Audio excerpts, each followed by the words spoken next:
প্রত্যেকটা দিনে একই সমস্যা, আর ভালো লাগে বলো? তোমাকে আমি কতবার করে বলেছি বাবা এই পুরোনো বাইকটা বিক্রি করে তুমি একটা নতুন বাইক কিনো, তুমি আমার কোনো কথাই শোনো না। এই কি বলছিস তুই এসব? হ্যাঁ, তুই জানিস না এটা তোর মুক্তিযোদ্ধা দাদার একমাত্র স্মৃতি? তুই কিভাবে ভাবলি যে এটা আমি বিক্রি করে দেবো? ঠিক আছে বাবা, কিন্তু রোজ রোজ একই যন্ত্রণা ভাল লাগে? এই ছেলে, আমি তো তুমি ছাড়া এখানে আর কে আছে? কাকে ডাকবো? এদিকে আসো। আঙ্কেল বলেন। এই বাইকটা স্টার্ট নিচ্ছে না, একটু স্টার্ট নিয়ে দাও। কি বলেন আঙ্কেল? আমি স্টার্ট দিয়ে দেবো। কেন, বাইক স্টার্ট নিয়ে দিলে তোমার কি কোনো সমস্যা আছে? আঙ্কেল কোনো সমস্যা নাই, কিন্তু এই জামানায় বন্ধে কেউ চালায়? এই ছেলে বেশি পাকামি করবে না। এটা ভটভটি না কি সেটা আমি খুব ভালো করে জানি। হ্যাঁ, তোমাকে যেটা বলা হয়েছে সেটা করো, তুমি স্টার্ট নিয়ে দাও। আচ্ছা ঠিক আছে আঙ্কেল, কোনো সমস্যা নেই। ঠিক আছে আঙ্কেল, বুঝতে পারছি সমস্যাটা কোথায়।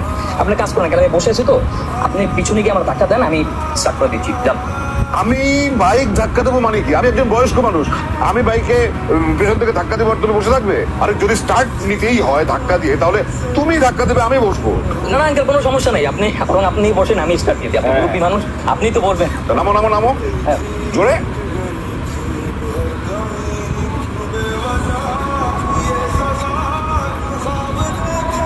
আঙ্কেল আপনি যখনই বাইকের বন্ধ যাবে আমাকে জাস্ট কল মি একটা any kind of help, I will be here. কি অপ্রীতিকর লোক রে বাবা, থ্যাঙ্কস পর্যন্ত দিল না। হাই, কেমন আছেন? ভালো আছি, কিন্তু আপনি কে? আমি কি মানে চিনতে পারেননি?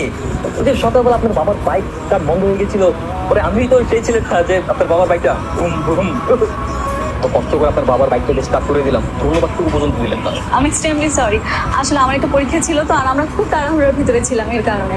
বাই দ্য ওয়ে, ধন্যবাদ। আরে না না না, থ্যাংক ইউ দিতে হবে না। আপনার বাবার বাইক নষ্ট হয়ে গেছে, তা ঠিক করে দিলাম, এটা তোমার দায়িত্ব, কর্তব্য, তুমি ফার্স্ট। তো ভালো কথা, আপনার বাবার বাইক আছে, আপনার বাবাকে দেখতে পাচ্ছি না যে। বাবা একটু উকিল আঙ্কেলের সাথে কথা বলতে গিয়েছে।